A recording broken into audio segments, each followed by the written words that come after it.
Ndaguhamiriza ukuri yuko muri ubu buzima nudasenga ngo wizere Imana uzagenda uhura n'ibintu byinshi ndetse n'iterambere ryawe ushobora kuzatera imbere ariko ntabwo uzishimira ubu buzima. Mu izina ry'Imana ibintu nkubwira ni ukuri. Umusore yaraje arangije afata ishapure ayereka uyu mugore n'uyu mugabo aramwereka ati mungurire iyi shapure ndi kuyigurisha amafaranga make cyane. Ukurikire umukobwa akiyibona yatangiye kwaka mu maso, nuko nguko ari kwaka. Mana nyagasani, gerageza wubahe Imana, uyubahe, izagukiza kandi izagenda igutabara, izagenda ikwambutsa ahantu henshi cyane. Nuko nguko umukobwa yahise ahinduka. Niba ugeze ahangaha ari bwo bwa mbere, ntugende udakoze subscribe, uraza kuba wasobanukirwa. Yatangiye kurira, yunamutse abona yagiye, arangije aramubwira ati mubwira ava ahangaha agende, ntabwo mushaka. Disi ni umugore utwite amujyanye kwa muganga. Ibaze nawe umugore utwite, ibaze nawe igihe babaniye akaba ageze aho atwita, akaba atabizi yuko akorana n'imyuka mibi.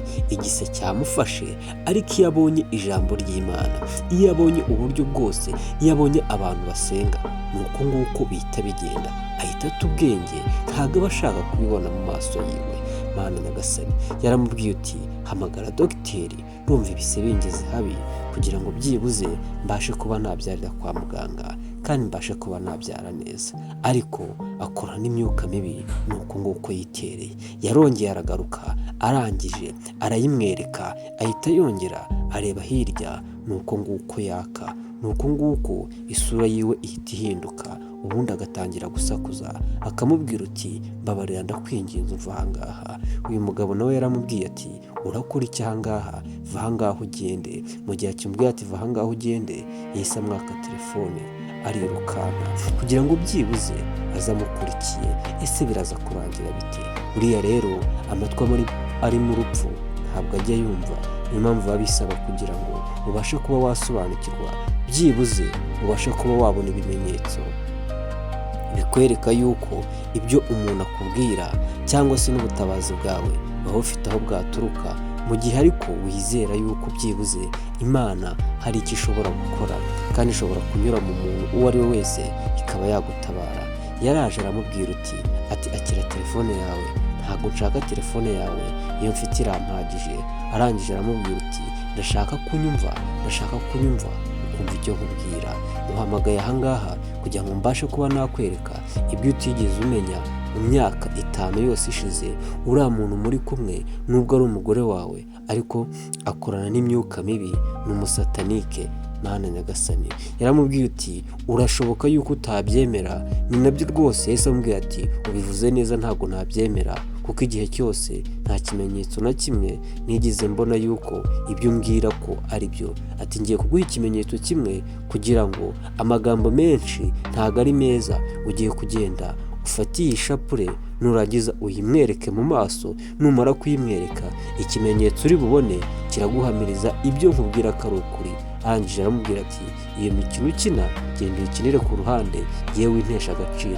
Ati nyumva rimwe ryonyine, ati nyumva rimwe, nutabona igitekerezo cyanjye aricyo ndi kukubwira ubashe kuba wangira uko ushaka, wowe genda uyifate gutya. Numara kuyifata gutya, ishusho uri bubone mu maso yiwe niyo iri buguhamirize yuko ibyo nkubwira ari byo, gusa uraza kubona ishusho itandukanye n'iyo utekereza.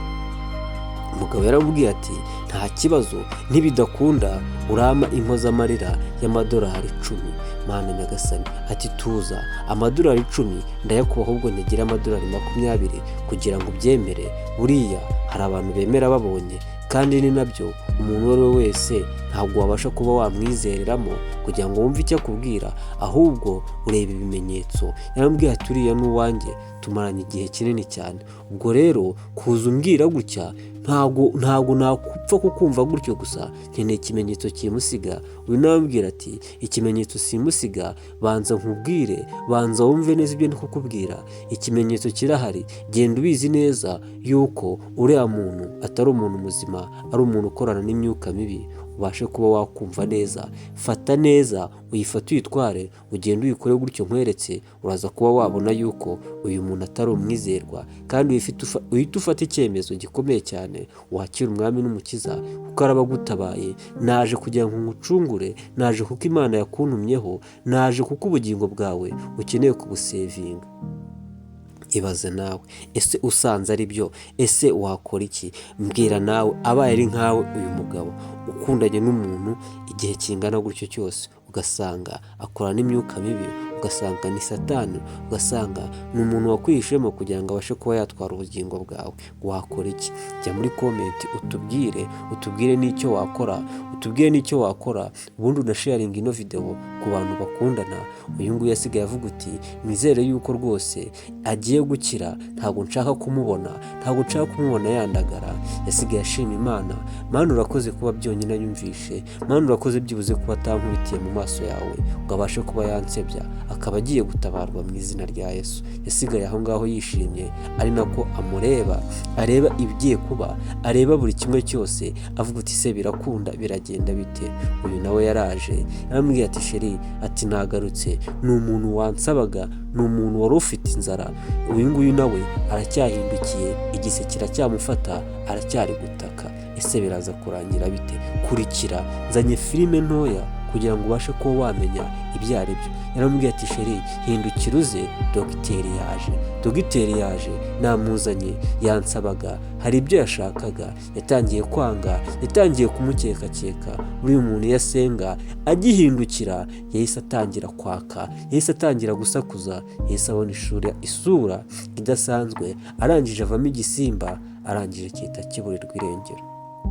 Mana nyagasani, nuko nguko byagenze, nuko nguko yatabawe. Tubabwira ngo mujye mureba neza, musome ijambo ry'Imana, niryo rizaba batura.